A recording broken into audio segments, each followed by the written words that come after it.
There are moments when the world seems loud, not only with the noise of machines, of traffic, of endless voices, but with the louder noise of ego, the louder clamor of desire, the shouting of ambitions, and the endless debates of who is right and who is powerful. This is the noise that fills the modern human experience. And yet, from beyond this noise, from beyond what can be heard with ears, comes a silence that is not quiet, but commanding. Life is commanding. The noise is not quiet, but commanding.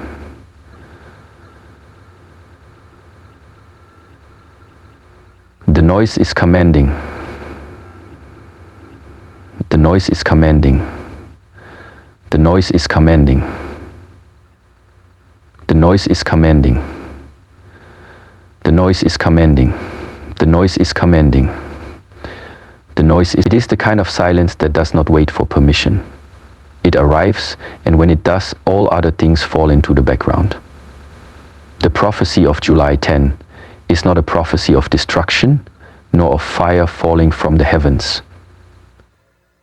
It is a prophecy of a silence that will be so complete, so encompassing, so divine, that it will humble the mighty, still the arrogant, and bring clarity to the lost. It is not the kind of silence that is empty. It is a silence full of presence, heavy with truth, and complete with meaning. This is the silence that does not come from the outside, but is awakened within. For many generations, humankind has pursued power and progress as though they were the same as wisdom. They have believed that the louder voice is the truer one, that the faster path is the better one, and that whoever controls the narrative holds the truth. But truth does not shout. Truth waits. Truth exists before words and remains after them. It is not found in winning arguments or accumulating wealth. It is found in stillness. And so, the prophecy of July 10 is not about something being added to the world. It is about something being taken away. The illusion of control will be taken away. The illusion of separation will be taken away. The illusion of identity, crafted by labels and roles, will be taken away. The illusion of identity, crafted by labels and roles, will be taken away. The illusion of identity, crafted by labels and roles, will be taken away. The illusion of identity, crafted by labels and roles, will be taken away. And when all these things fall away, what remains is silence. And within that silence, the soul hears. We do not fear silence because it is empty. We fear it because it reveals. Silence reveals what noise has hidden. It brings forward the forgotten voice within, the voice that knows we are not as strong as we pretend, not as wise as we claim, not as awake as we act. This is not to shame us, but to invite us into remembrance. So, like the voice is actus, the voice is not to shame us, but to invite us into remembrance. And that this is not to shame us, but to invite us into remembrance. And that this is not to shame us, but to invite us into remembrance. And that this is not to shame us, but the silence of July 10 is an invitation, a calling back to the original place of knowing, the place before we became consumed with achievement, recognition, and endless motion. In silence, there is no performance. There is no role to play. There is only the real. And for many, the real has been lost beneath the surface of the life they constructed. So silence comes like a wave, not to destroy, but to cleanse. There will be those who resist it, there will be those who run from it, because when a man has lived too long in noise, silence feels like death. It feels like emptiness. But it is not death. It is not emptiness. It is the beginning of rebirth. Because once you can sit in silence and befriend it, everything becomes clear. In silence, the heart begins to speak. And not the heart that wants things, but the heart that remembers. It remembers the sacred. It remembers stillness. It remembers the truth that we are not separate beings running in competition, but expressions of a deeper unity moving through time. Silence does not divide, it unites. And this is why it is feared by the proud. Because pride cannot survive in silence. Pride needs an audience. It needs applause. But in silence, there is no one watching, only the presence of the eternal. There is a deeper intelligence in the universe, one that does not speak in language, but in moments.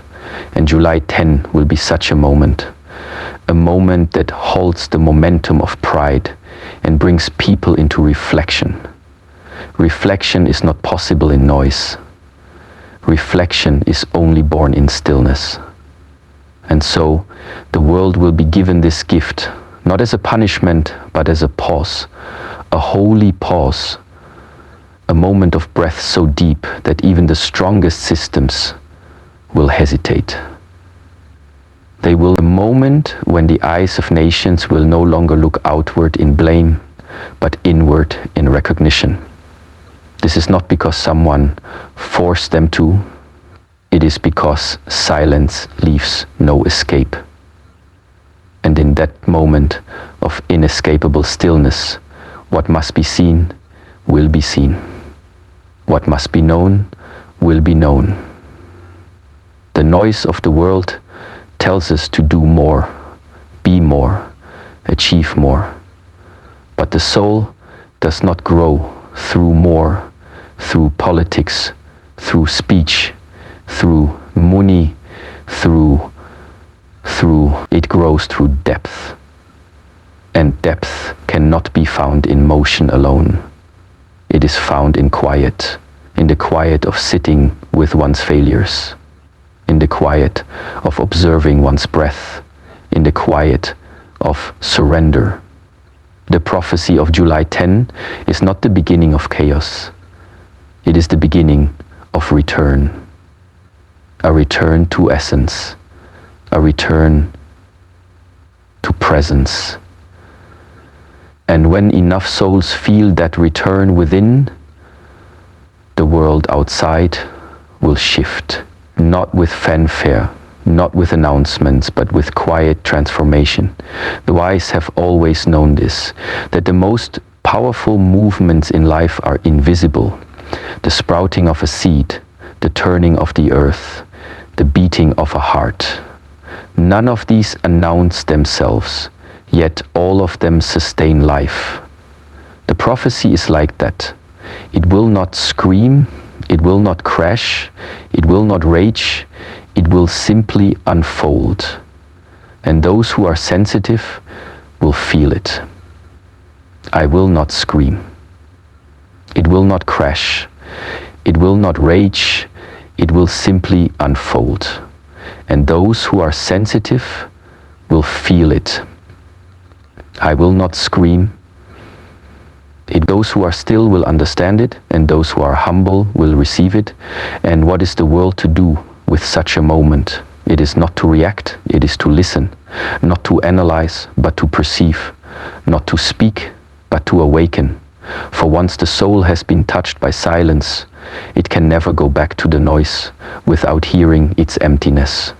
That is the power of a divine message delivered not in thunder, but in quiet. That is the mystery of a silence so full that it becomes prophecy.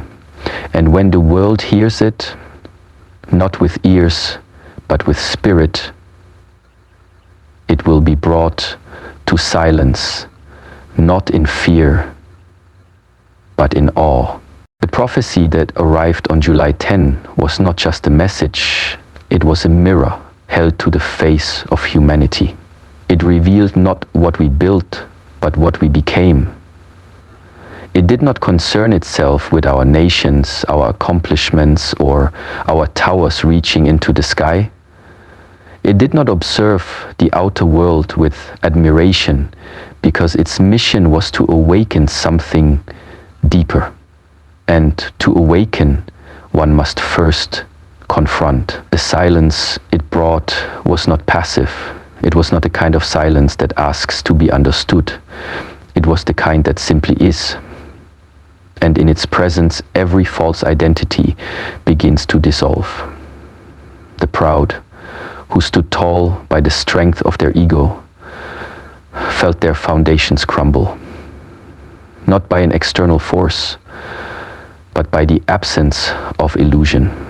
For what gives pride its power is the agreement of others. And by one's non-divided existence was the kind that simply indicates its own fault.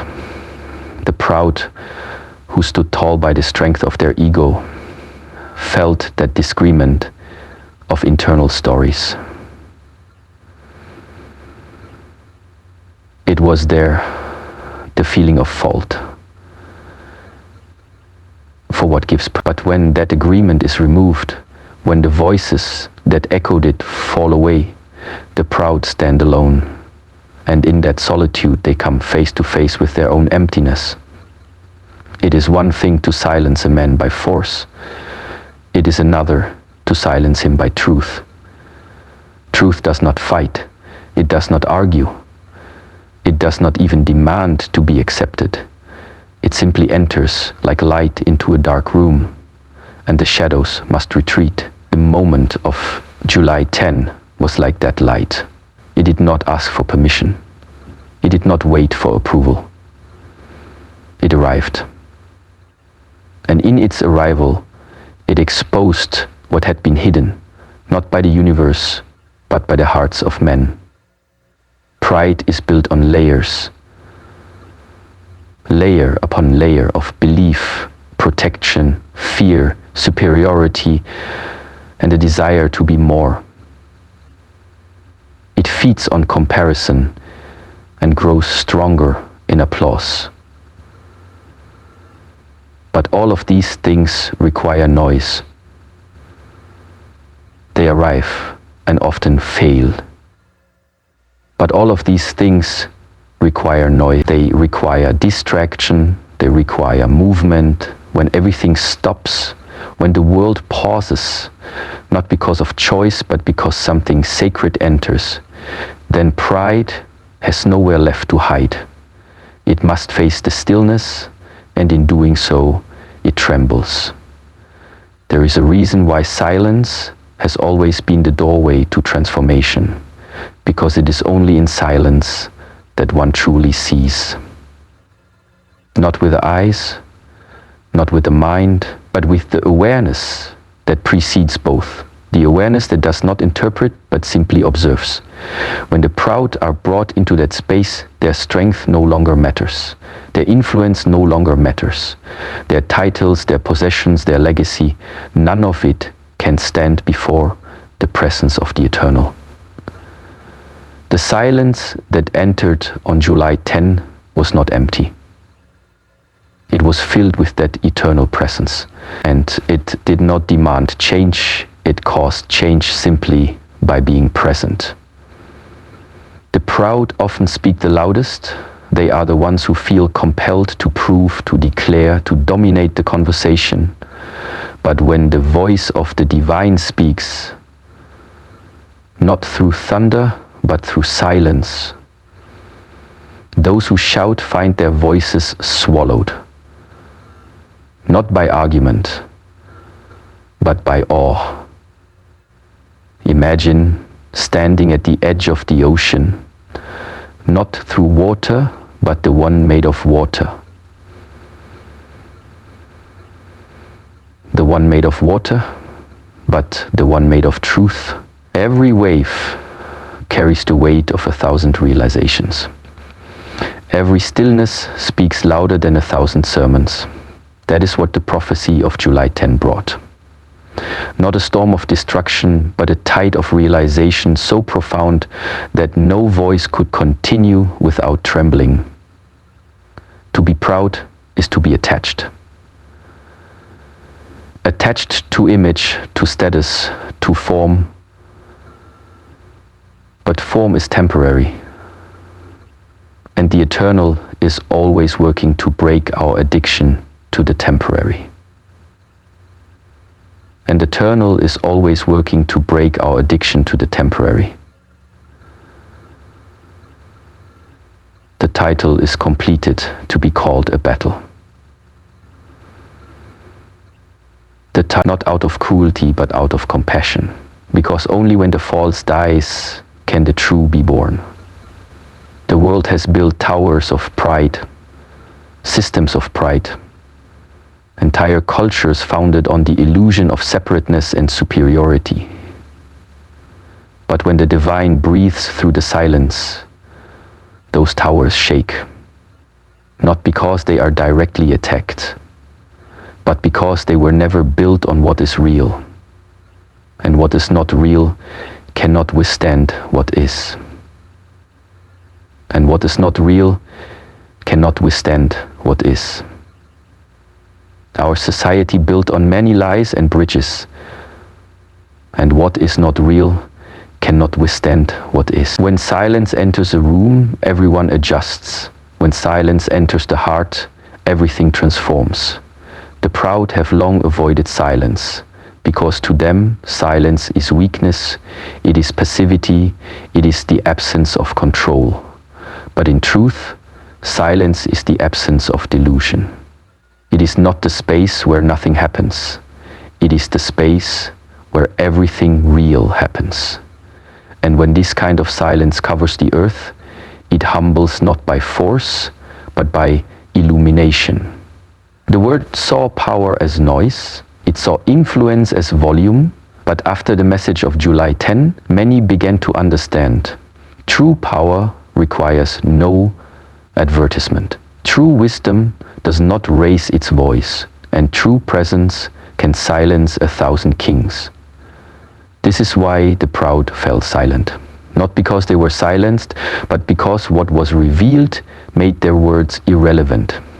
The silence that descended made their strength look small, their ambitions hollow, their wars absurd. Because when you stand in the presence of the infinite, your weapons turn to dust, your speeches turn to whispers, and your pride dissolves like mist in the morning sun.